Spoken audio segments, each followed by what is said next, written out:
welcome back to Mediums in Action with me, Martin Lake-Wilson, and my good friend and expert medium, Ian Doherty. Hello, Martin. Hello, everybody. How have things been, Martin, this week? Yeah, well, we're recording this on Walpurgis night, which is the 30th of April. It's typically, kind of a sort of a part of the circle of the Wiccan calendar. I'm not a Wiccan by any means, but I've always found the 30th of April a real highlight for me. I don't know. It's like a real turning point for me. From now until sort of October is kind of, I don't know. It's like heightened senses, a bit more energy and that sort of thing. I think I go into hibernation. I think between October and April, I'm kind of a grumpy old bear, and I'm sure my kids would agree to that. But and then so 30th of April onwards, I really feel that seasonal turn, but also this year, which is more special, is that we're losing some of the lockdown restrictions. We should be able to start seeing family and friends again, and seeing not just the four walls of your house and your garden. I mean, it's a relief though, but it is of interest. Do we go from half year to half year, like April to October? Do some people go January to December? That sort of thing. Is it like I say, the pagan calendar or the Wiccan calendar, and general thing there? Because recently I've been more sort of aware of the phases of the moon. Normally they don't bother me, although my mum used to say, "Oh, you can tell it's a full moon. He's acting the goat." Generally speaking, I've noticed it more this last couple of years, more than I've ever done. And I just don't know why or what, because it doesn't normally bother me. Yeah, it's really interesting. I always remember with my grandma, whenever she knew it was a full moon, she used to hide my granddad's wallet. And she used to say, whenever it's a full moon, he goes mad. Last time he bought a full set of Shirley Bassey CDs, I think it was. Yeah.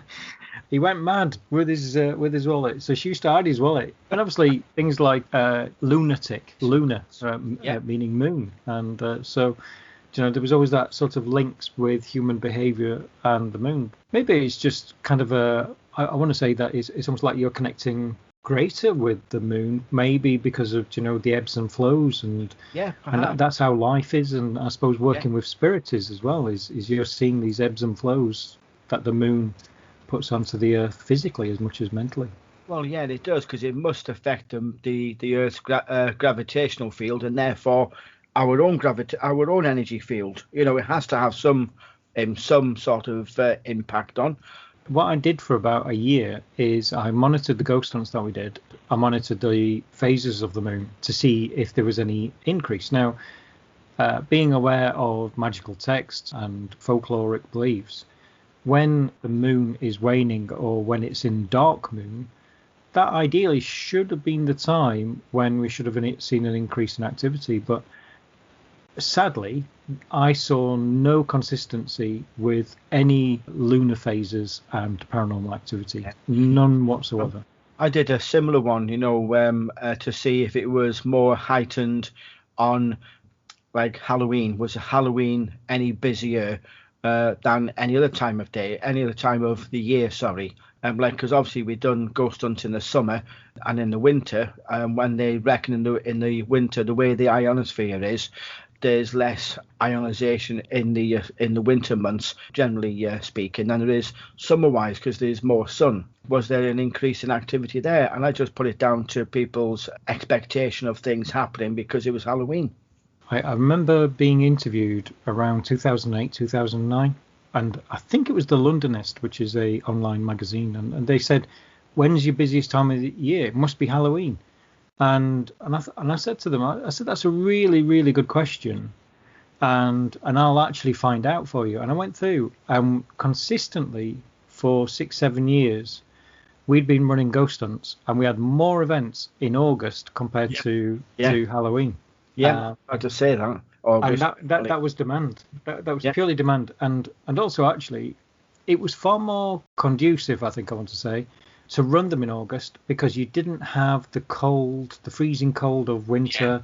one thing about the cold, and when you sat there in these vigil groups, sat in the cold, that's one distraction that you've got, where in August things were, warmer. It wasn't entirely warm, but it was warmer, and therefore that was one distraction that was removed. So I always felt, actually, I'd say probably May to August was the most active time, purely because everybody was more focused and more definitely aware, rather than kind of thinking, oh, I need a hot drink, or I need to get another coat on or stuff. Yeah, definitely.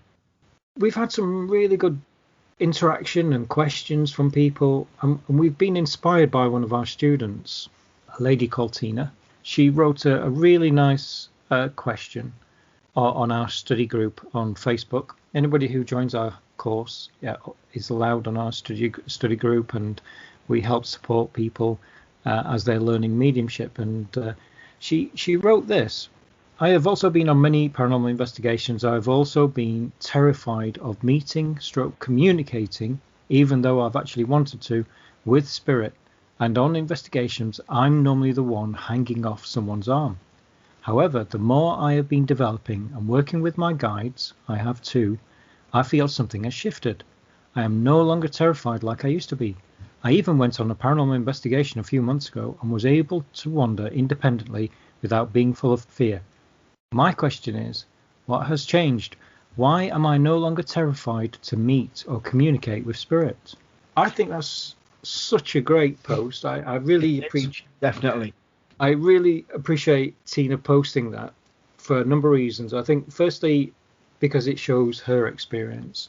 Yeah. And secondly, it shows that you can actually get over one particular hurdle that you have when you start working with spirit. And that's fear, isn't it? Yes, it is. It is, because it's, generally speaking, as you're developing psychically, mediumistically, the one thing that has come as a commonality to everybody is clairsentience. You will feel, and generally speaking, you won't necessarily see.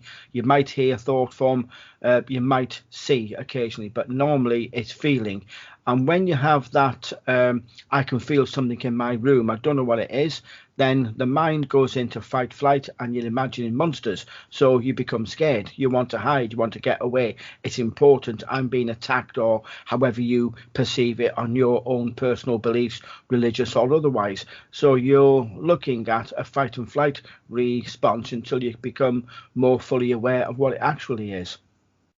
Yeah, I totally agree. It's I think certainly when you're doing paranormal investigations, whether it's a paranormal investigation or a ghost hunt. So how I would describe the difference between paranormal investigation and ghost hunt is more of a fun activity, and a paranormal investigation is where you're actually properly investigating the location. So with either one of those, there's anticipation and also the fear of the unknown.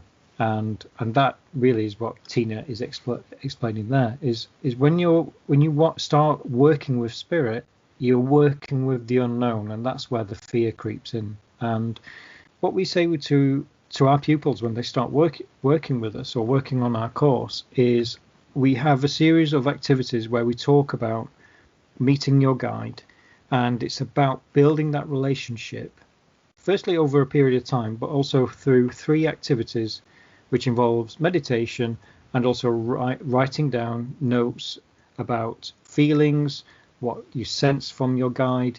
And it's a big icebreaker where you can build up your connections between yourself and also your spirit guide. And I think what Tina's done there is building and developing her relationship with her guides has actually ultimately helped realize that there's nothing to be scared about when you do a paranormal investigation or ghost hunt.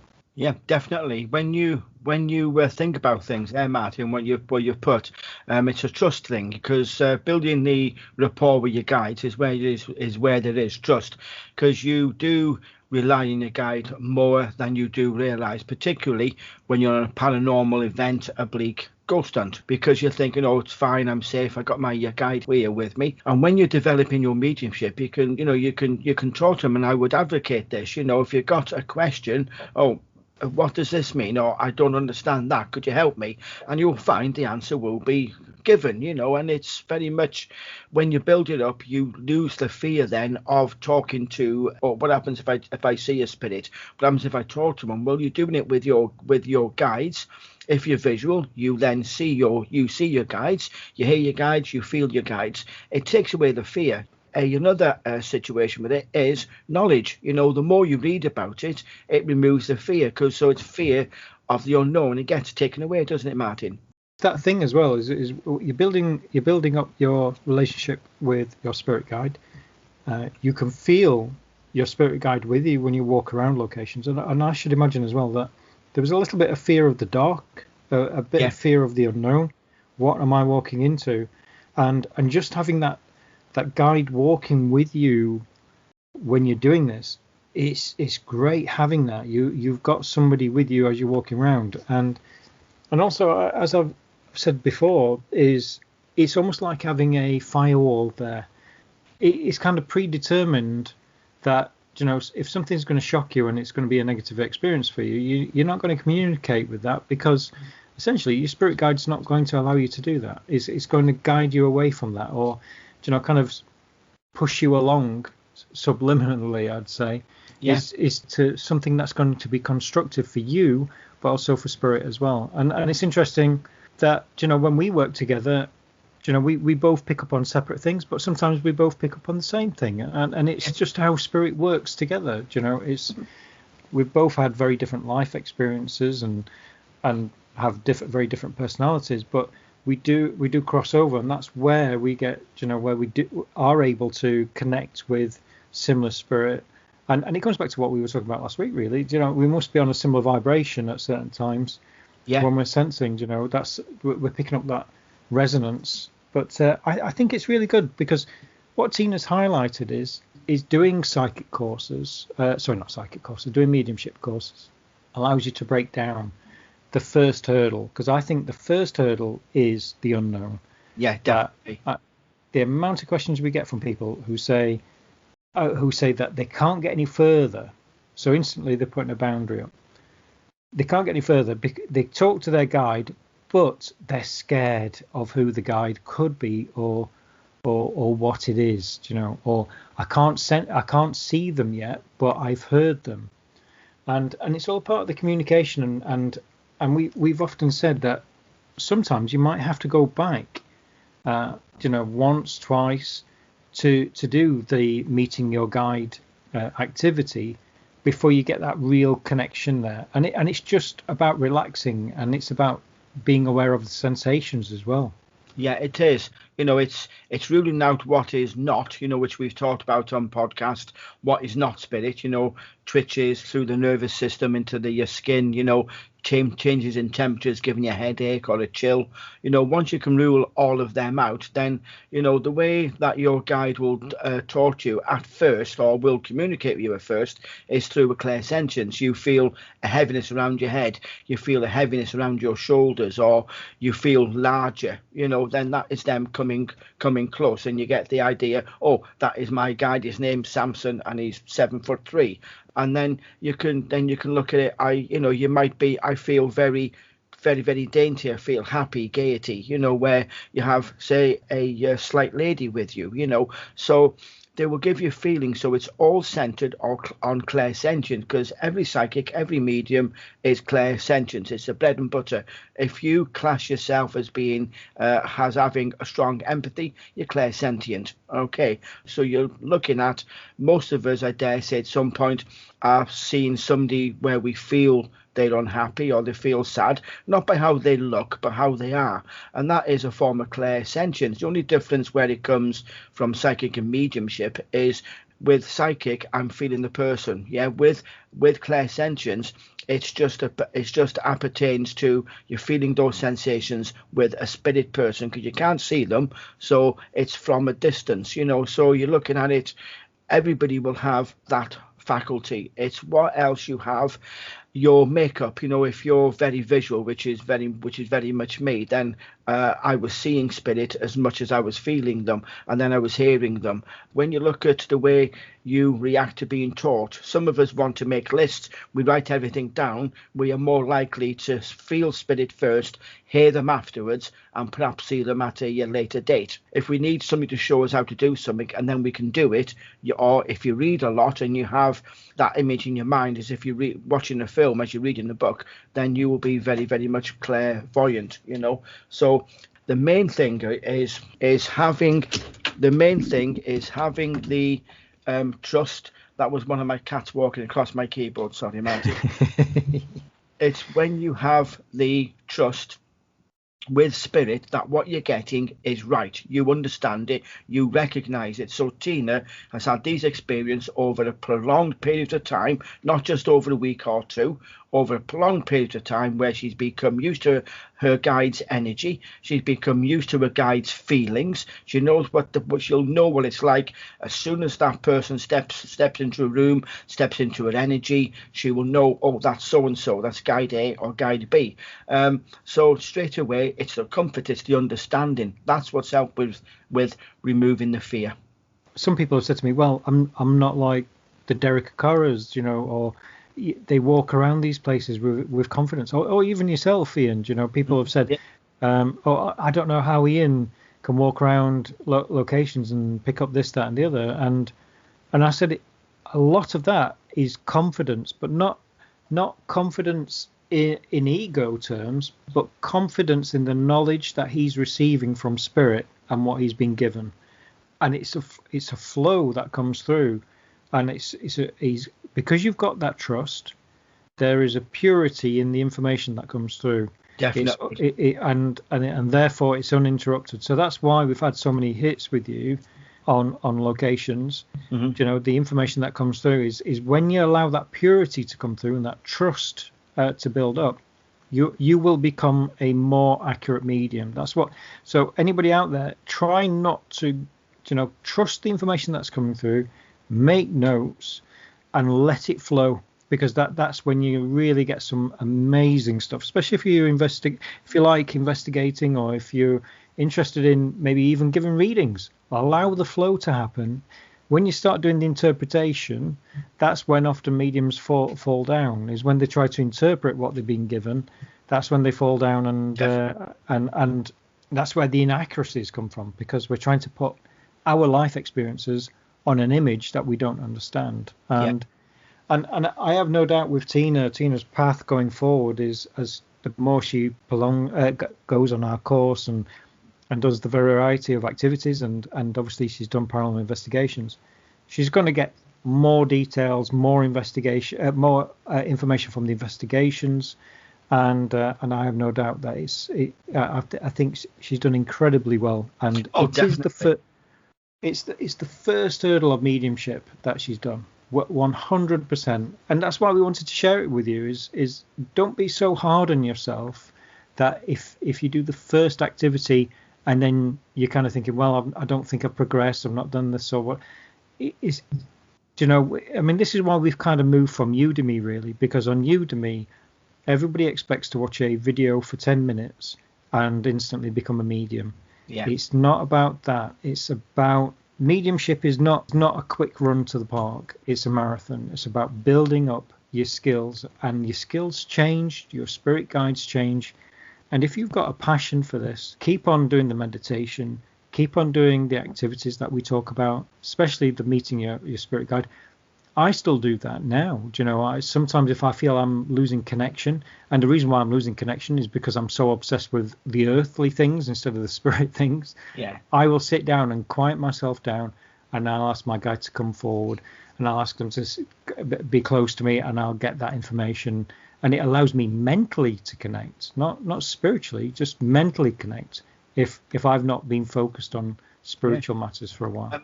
I'm the same. I work with spirit every single day of my life without fail. And when I notice something different, I think, oh, I haven't seen that energy before, or I haven't felt that energy.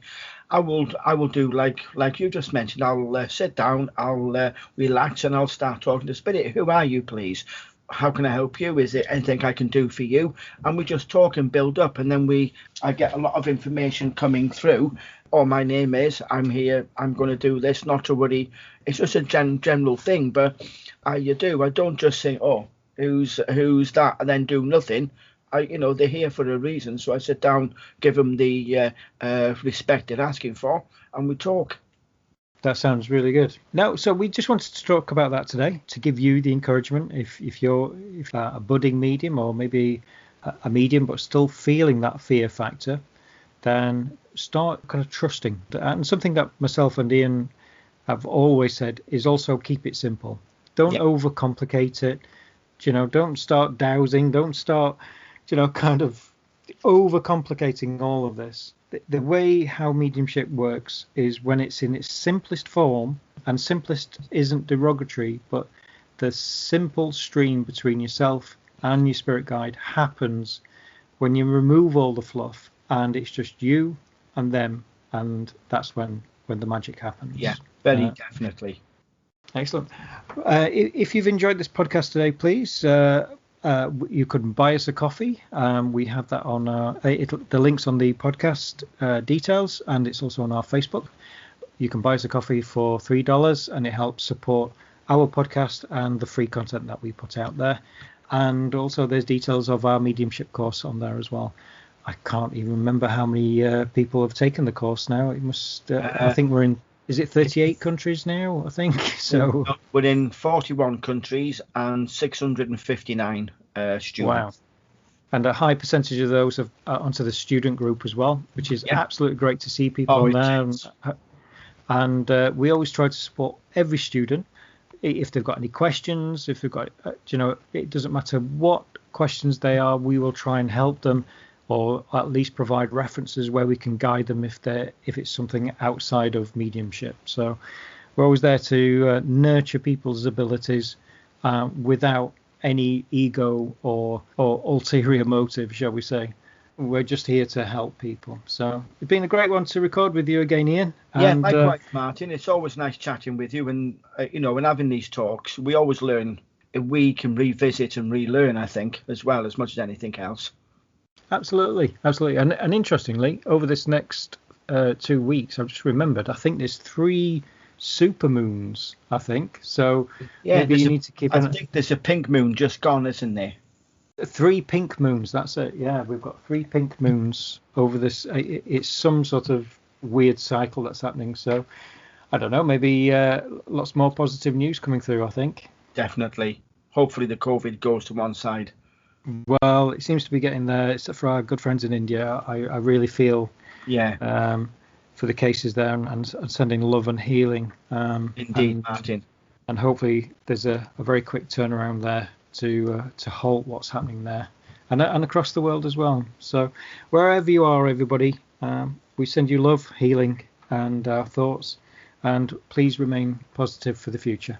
You take care of yourself, Ian, and this has been Mediums in Action. Bye bye.